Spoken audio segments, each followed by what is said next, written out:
Hi, welcome to the Team Rockstar Fit Monthly Zoom. I'm so happy you're here tonight. Before we get started with our guest speaker, I've got a couple of special requests. Turn off your phones, turn off your texting, turn off your email. Be present because you're going to want to hear what our guest speaker has to share with you tonight. Susan Fowler is a woman on the go. She has 30 years experience in research and writing and traveling the world and speaking to people about the science and motivation. We are so lucky that we carved out 30 minutes of her very busy travel schedule to join us today. She's at an office in San Diego. She's getting ready to head off to Europe and then on to Russia. And she's doing this as a huge favor to me, sharing with us some of her lessons from her best-selling book, Why Motivating People Doesn't Work and What Does. My friends, I found this book at an airport when I was traveling, and I was meant to find it. It jumped out at me on a shelf a year ago. I read the book in full. It is all bunny-eared up. There's check marks everywhere. And you will see as we go through these lessons, I hope you'll see how I've started implementing ideas and lessons from this book in our coaching team, Team Rockstar Fit. So we have Susan on the line with us for 30 minutes to talk to us about motivation and how we can look at our own motivation before we even begin to motivate others. This will be a game changer in your fitness business if you tune in. Welcome, Susan. Thank you. Wow, Trina, that was a great introduction. Can I have a copy? Yeah, absolutely. I got the occasion to hear Susan speak this summer at Idea World in LA, and she was so relatable, so smart. Her examples just were so profound. It's just, I'm so excited for you to hear someone with all this experience in research actually apply the science to everyday life and business, which I think you're going to find so fascinating. So Susan, let's dive in. First of all, where are you heading off to later this week so they feel so special that you're on with us tonight? Yeah, on Thursday, I am leaving for Europe, for Amsterdam and Germany and Switzerland, which is exciting. And then off to Russia, as you said. It's really fascinating. I'm working with major corporations in Russia, and they've trained over 600 people in the optimal motivation training that I've created. And I think that in my book's been translated in Russian and Hungarian and Polish and Romanian and Turkish. And a lot of these countries that have been living under communist rule or where people haven't had the freedoms that we've had totally relate to these ideas. But I'm really hopeful that your audience will as well, because of course all of us have experienced being trained by a trainer. And so I really respect the work that your people do. And I think that the ideas are relevant. Absolutely. And as I was taking notes in your talk this summer and reading your book, so many things that you said spoke to me as an entrepreneur. We're talking to hundreds of entrepreneurs on the line. These are people who own their own fitness businesses and also invite others to join their team. So there's that dynamic of being motivated themselves as a leader, but also having the job of figuring out how to motivate or not motivate other people. So the one thing I took from Susan right off the bat, we're going to start here this evening, is this concept that everyone is motivated already. The question is, why? You got it. So Susan, with that, let's kick it over to you. Well, thank you, Trina. I think that's a really good statement. And it's one that I think leaders really need to understand is not only is everybody they work with or train, all those people are already motivated. The question is, what's the type of motivation they have, or what's the reason for their motivation? But the real message I want your coaches to have, your team fitness coaches, is that their motivation is what matters. That you cannot hope to, quote unquote, motivate other people in an optimal way if your motivation isn't what we call optimal. And so one of the things, Trina, and I don't know if you want to every once in a while maybe show it, but you know the model that's on the inside cover of the book is called the spectrum of motivation. And so there's 6 different ways that people can be motivated, and it really matters, the quality of your motivation. So I want to ask you why you're in business. I became very aware of what I think are Trina's reasons for being in business when I also heard her speak at the IDEA conference. And so I want to ask each and every one of you to think about, why do you get up every morning? Why is it you do what you do? And sometimes you get distracted about the reasons that you do it. You might have gotten into it for different reasons than you are in it now. So let me just start with the beginning. Do you sometimes feel so overwhelmed with what it takes to run a business, to not only try to make a living for yourself, but create an environment where other people can make their living as well? If you feel kind of sometimes overwhelmed, or you don't know what to do with changes that are happening or things that are expected of you, you might have what we call the disinterested motivational outlook.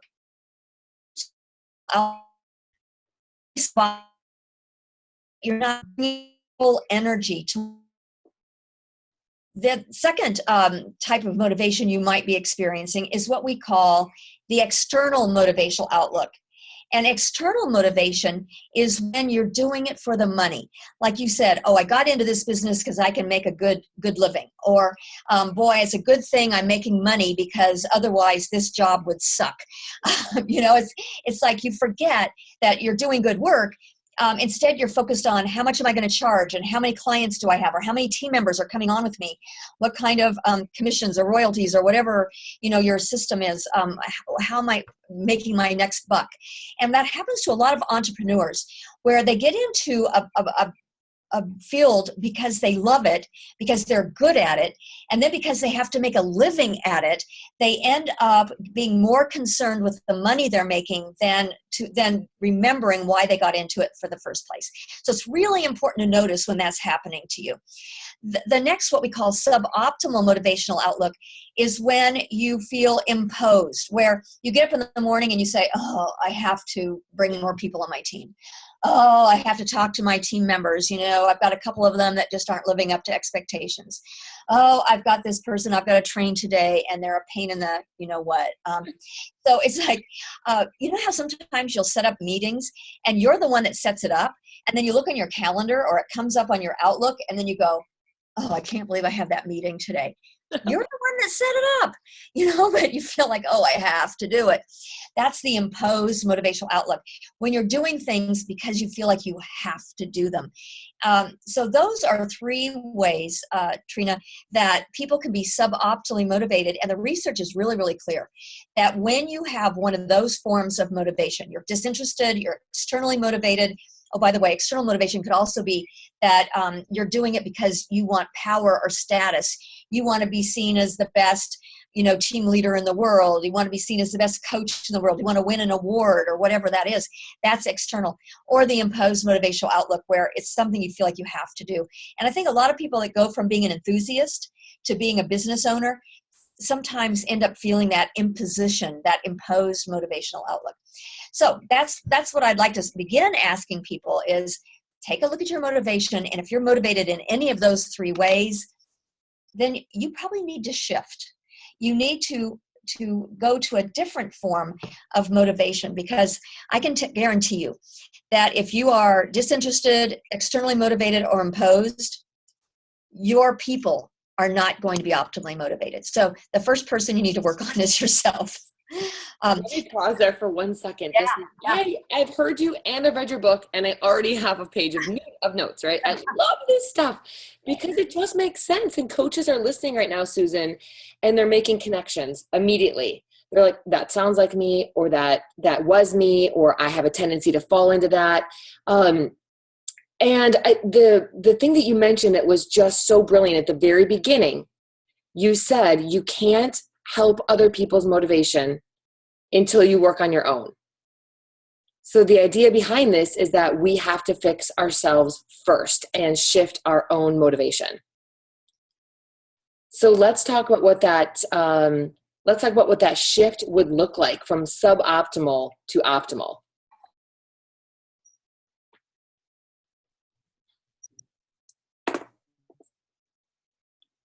Susan, are you there? I've lost you. I hear you. Are you there? Oh, I am now. I lost, but I've got you back. Okay, we were there. I think it's working. Guys, we're having a little bit of internet trouble today. It could likely be what's happening here in Alpena. I know that Susan's got great internet out there in San Diego. So the recording looks okay to me right now. So just to clarify what I just said is that at the very beginning of this, Susan said, what matters most is your own motivation. You have to look at your own motivation before you go to try to help others. So coaches, when she was talking about being disinterested, when she was talking about being extremely motivated by rank, by power, by status, by money, it's not that those things can't matter, but is that your driver? And if it's imposed, oh, I have to do this, I have to check off these boxes, I have to invite these people, I have to get through this to-do list, that's going to trickle down to everyone that you bring on. So let's look at a positive approach. What are good motivations, Susan? Yeah, and Trina, this is where I get most excited about the research, because what we now know, which we haven't understood up until now, is that the way that people thrive, the way that people come to work with the best energy, and they're creative and innovative, and they have the energy to do the kinds of things I've seen you do in your organization, which are just, I think, amazing, is when you have optimal motivation. And optimal motivation is characterized by 3 psychological needs that are being satisfied. That when you have a sense of autonomy, that you are making the choice to do what you're doing. When you have a sense of relatedness, that means that you feel that you belong, that you have people that you're working with, that you care about. When you have a deep sense of meaning in what you're doing, that's relatedness. And then competence. In other words, you feel that you can cope with whatever's being thrown at you, with the challenges of owning your own business and doing everything it requires to be an entrepreneur. And so when those 3 psychological needs are being satisfied, then you're probably experiencing one of the 3 optimal motivational outlooks. So the first optimal motivational outlook is what we call aligned. And aligned means that you have been able to find meaning in your work by tying whatever it is you're doing to really deep and profound values.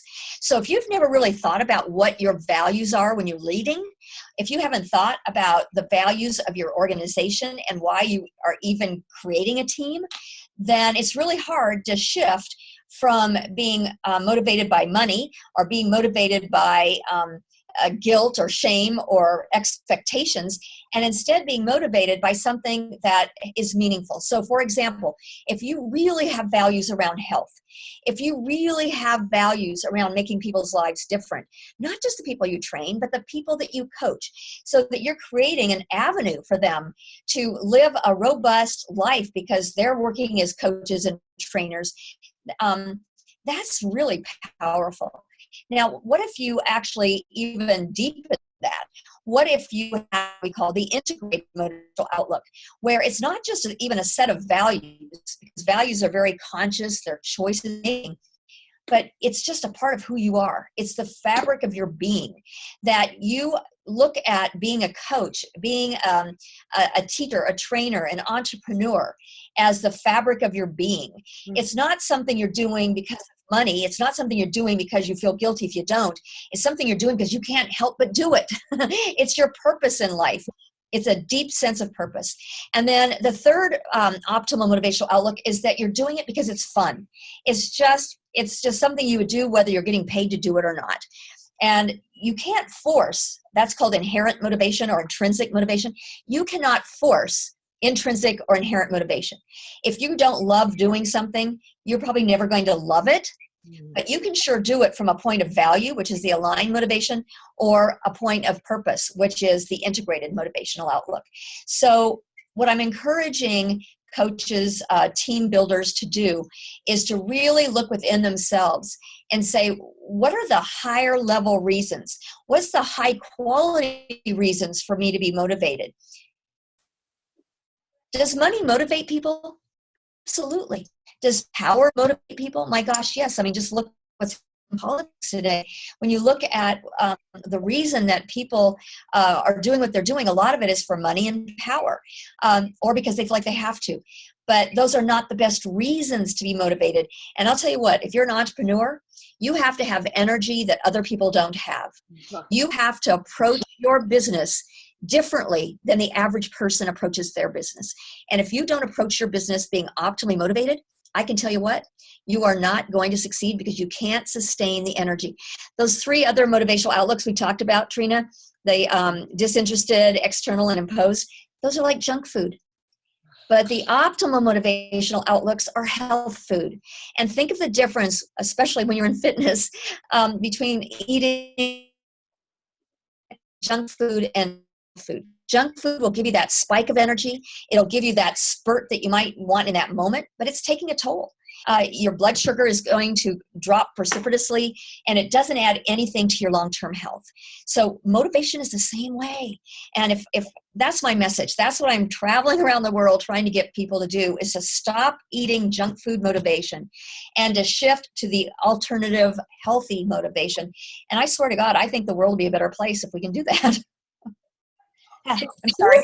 No, it's so fascinating. I literally eat it up. So I feel like I'm eating good foods, listening to you. And so coaches, I'm going to take myself off video for a moment to help save some of the bandwidth. So I can see that I'm having trouble with the Wi-Fi. I'm going to take us off. I'm going to take us both off video for a moment and just hope that you can hear us. Susan, can you still hear me? I can hear you beautifully. I hope they can hear me. Yep, I'm just going to take us off video for a moment to talk because I don't want to worry about the Wi-Fi connection. So coaches, listen, Susan just threw down some bombs, all right? But here's one piece I want to make sure you wrote down. She said people can be motivated by money or power or the feeling that they have to do it.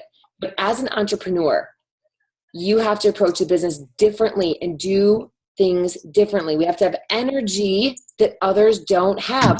Coaches, lots of coaches across the network are motivated by money or power or rank or, some kind of ego or status.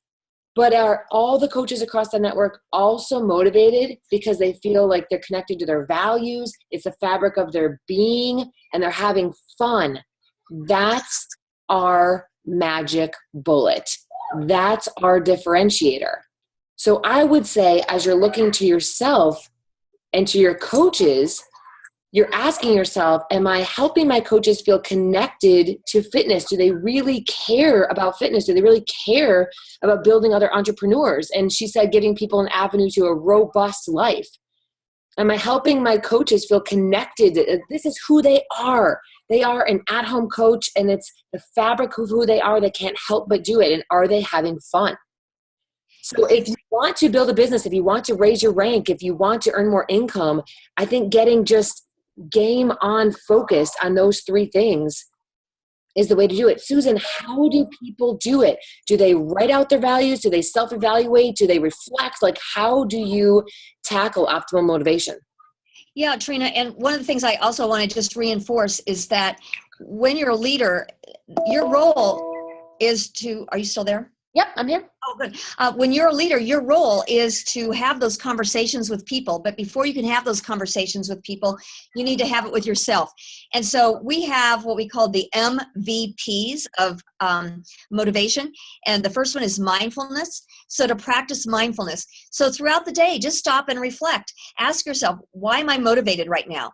Why am I doing what I'm doing? Is it because I feel like I have to, because I'm getting some kind of reward? Or is it because what I'm doing is valuable and I see and I'm consciously thinking about how I'm living my values or I'm fulfilling my purpose in this moment? It can be something as mundane as paying your bills or making a phone call. So to really reflect and be mindful in the moment. And then the second is around the values. So yes, write out your values, prioritize them. Values are choices. They are choices based on beliefs. So look at your beliefs. What do you really believe about fitness? What do you believe about being an entrepreneur? What do you believe about other people's motivation? I just wrote a blog for Smart Brief that's really all about what is it that you believe, because your beliefs are what become values. And it's really important to understand that, to explore that for yourself. And then to also ask yourself, and I know a lot of people do this, they have a purpose statement or they've thought about their purpose in life, but yours needs to be an operational purpose. In other words, it's something that when you write that down, you can ask yourself every day, what did I do today that help me to live this purpose. So I think that those are, the MVPs are really, really important. And then also, let me just, one other tip, and that is to make sure that every day that you're satisfying your psychological needs and you're helping other people satisfy theirs. So are you making choices? That's autonomy. Are you having a sense of relatedness? That means that you're living with your values and your purpose. You're finding meaning. You care about people. And do you have a sense of competence? Are you growing and learning every day? As an entrepreneur, at the end of the day, you should ask yourself, part of the mindfulness reflection should be, what did I learn today? How am I going to be better tomorrow because of what I learned today? And as a coach, if you would start asking your people that question, if you would ask them, what choices did you make today that you're proud of? Which choices would you have not made if you're on further reflection? Or how did you find meaning in your work today? What did you do today that made a difference in someone else's life? And how did you find competence? Did you grow and learn today? What did you tell me what you learned.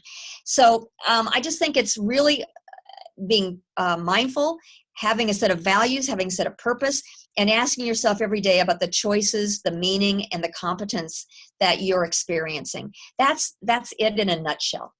That's brilliant. I'm going to give you the cue to go back on camera here so I can see you. You should see a little message to join back on, if that works. There we go. Again, you just seem to know exactly what we need to hear. It must be because we're all wired, that these things just speak to so many different people. You know what? I'm glad you said that, because the 3 basic psychological needs of autonomy, relatedness, and competence are so validated by science, and the science is about human beings. It's global. So I was at a conference with, 500 researchers from almost every country you can imagine in the world. And this research is validated globally. And that's why I'm traveling the world, India, China, all over the United States, Canada, Mexico. I just heard from the Canadian Olympic team. They wrote me a note from Rio and said, Susan, we're using your book. We think of you every day as we're watching. And so I'm going to be going to Canada to work with the Canadian Olympic team. And I said, oh no, does that mean I have to root for Canada? That's a moral dilemma for me. But anyway, it's the ideas are global. They're human. And that's why it works. No matter the industry, it works because they're human truths. It's fascinating. It is incredible. I'm going to go off video again here myself so you guys can hear me. So I know you caught all that. It's human beings. It's global. It's validated by science. She's going around the world and sharing these messages because they speak globally. The fact that she got a note from the Canadian Olympic team and she's on an interview with Team Rockstar Fit right now, I hope everyone just feels validated that you're doing a great thing, and she wanted to share her research with us. I know we are tight on her time, and I'm going to bring it to a close. She's at business meetings in San Diego right now and carved out this time in a conference room to talk to us. Susan, if I could finish with one thing, I would say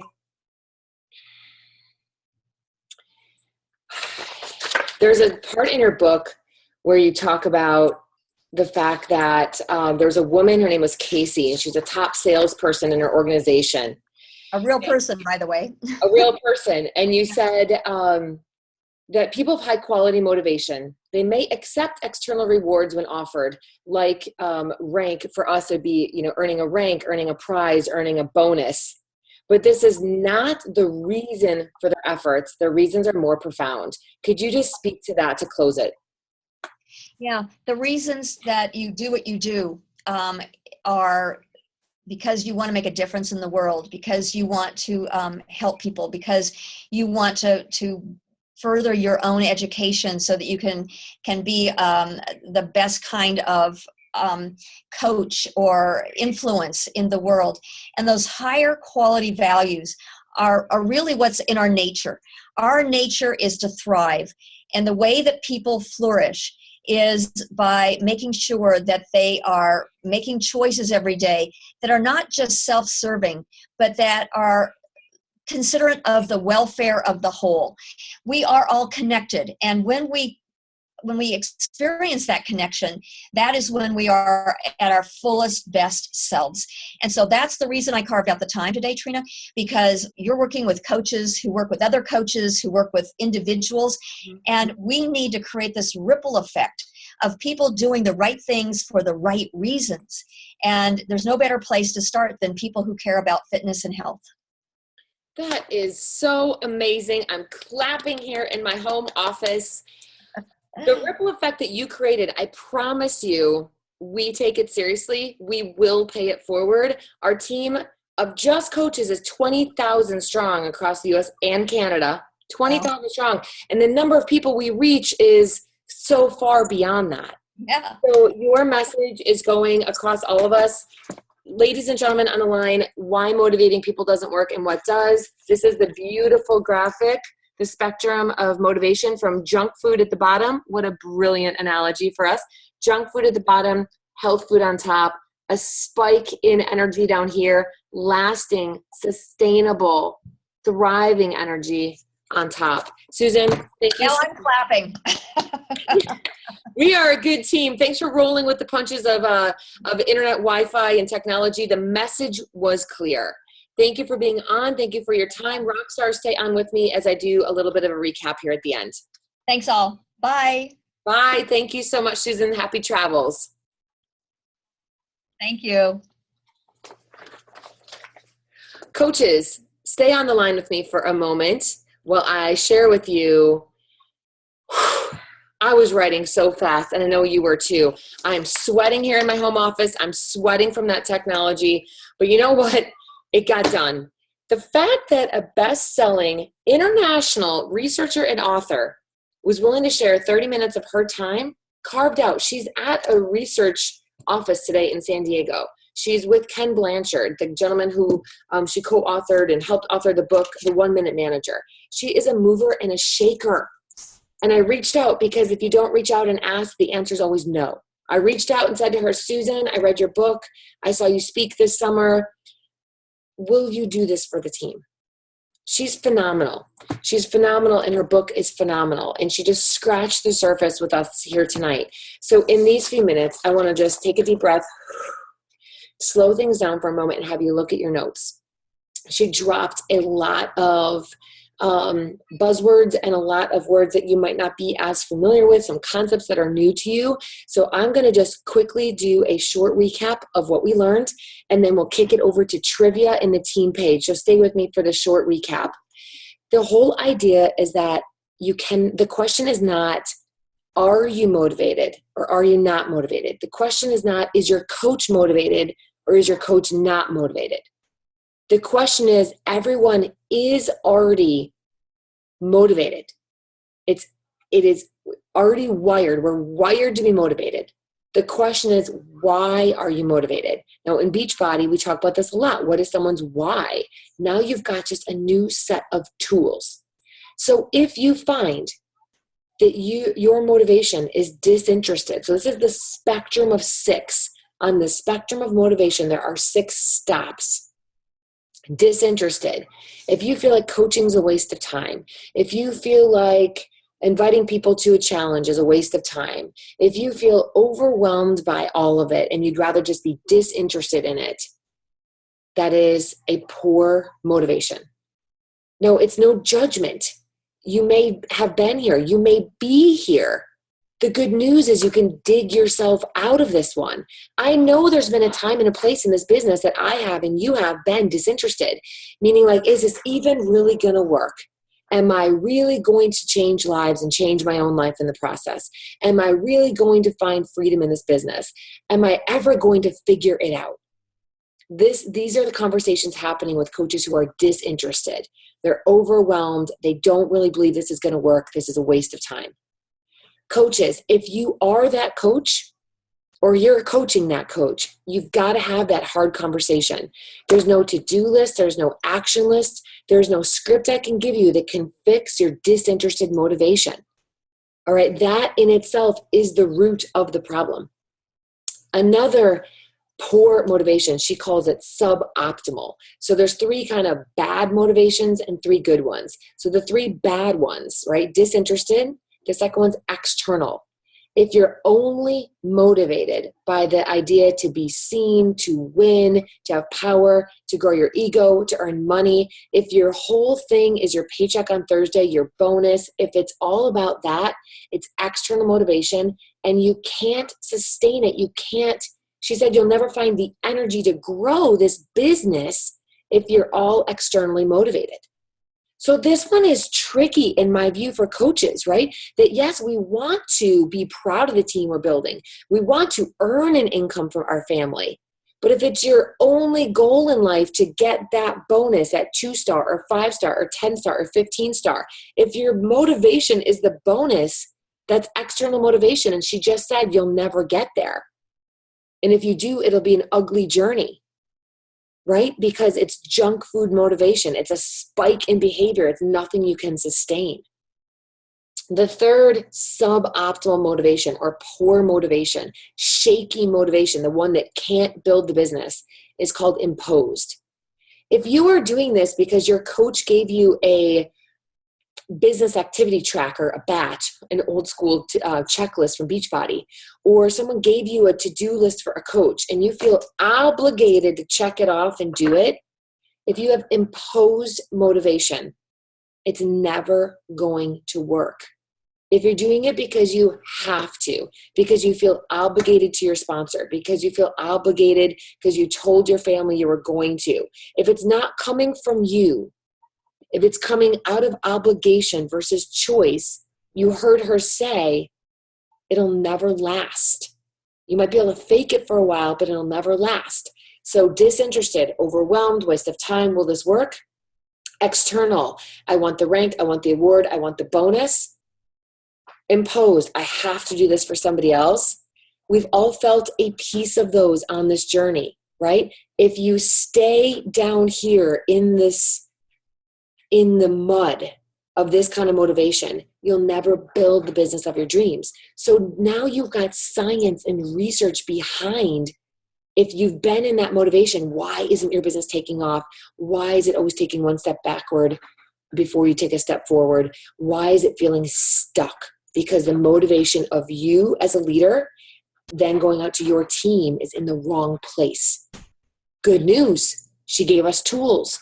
What are the optimal motivations? Let's tap into these. Aligned.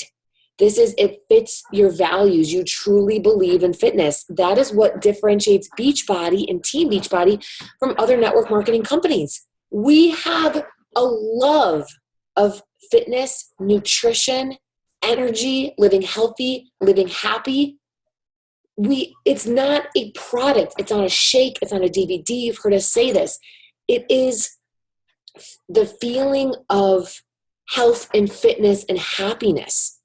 That's what we're selling, right? I could never be a superstar diamond coach in a company that promoted something that I wasn't aligned with. And these are not bad things. They just don't light my soul on fire. I couldn't do Tupperware. I likely couldn't do makeup or skincare. Nothing wrong with those things. They don't light me on fire, right? I feel value around health and happiness, around nutrition and fitness. I feel health and happiness are part of my life and values, right? That's called aligned motivation. I know if you are on Team Rockstar Fit that you have this aligned motivation, and part of your job might be to just tap into it more. Remind yourself of why you love health and fitness. What has it done for your life? Are you more confident? Are you happier? Are you more living your truth? Be that. Remind yourself of that. Remind yourself how this has changed your life to tap into your aligned motivation. The next one, integrated. It fits your purpose in life. You're put on the planet to help other people live healthy and fit. You're put on the planet to help other people find freedom with an at-home business, to find freedom with income, to spend more time with family, to live their dreams and travel. It is who you are. She referred to this as the fabric of your being.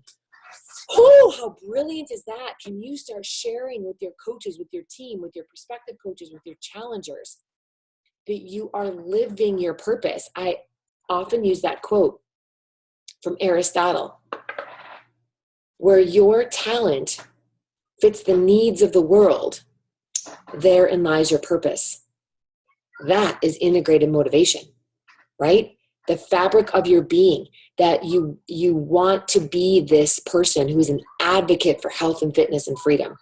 And then the third one, inherent. Man, we can crush this one. Coaches, now that we know, there's science behind this. This is global. This is real.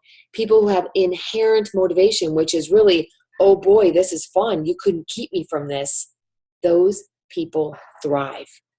You know, coaches, when you hear top coaches on the National Wake Up Call, when you hear top coaches interviewed on these team Zooms, when you hear top coaches at Summit or whomever, one thing that is always a commonality is, wow, those people are having fun doing what they're doing. They have good energy. They seem excited about this career. They seem excited about this opportunity. They can't help but shout about it from mountaintops because, dang, this is just fun. We're around fit, motivated, happy people. We're changing lives. We're putting our head on the pillow at night knowing that we did something great in the world that day. It's fun to hang out with healthy and fit people. It's fun. I just finished up a challenge group today. I was so inherently motivated because at the end of this challenge group, I put together a really cool collage, as you all do, with all the 28 women who participated. And I was just bubbling with joy. And I posted in the challenge group. I'm smiling ear to ear this morning. I looked at this collage and I see the faces of the women who are impacted, who are happier moms, who are happier spouses, happier partners, happier women in this world. That's inherent motivation. Coaches, this is for me one of the reasons why, no matter where my success goes or where your success goes, you must stay in the trenches of helping people live healthy, fulfilling lives. It taps into the inherent motivation of being a coach. Do not get away from running challenge groups. Do not get away from it because you're getting away from inherent motivation. Do not get away from helping new coaches find their path. Do not get away from helping leaders become better leaders. These are the, oh boy, this is so fun, inherent love of being a Beachbody coach. So that's the spectrum of motivation. Those are my thoughts on the spectrum of motivation. This was so fun for me to do today. I really hope that you took some things from this.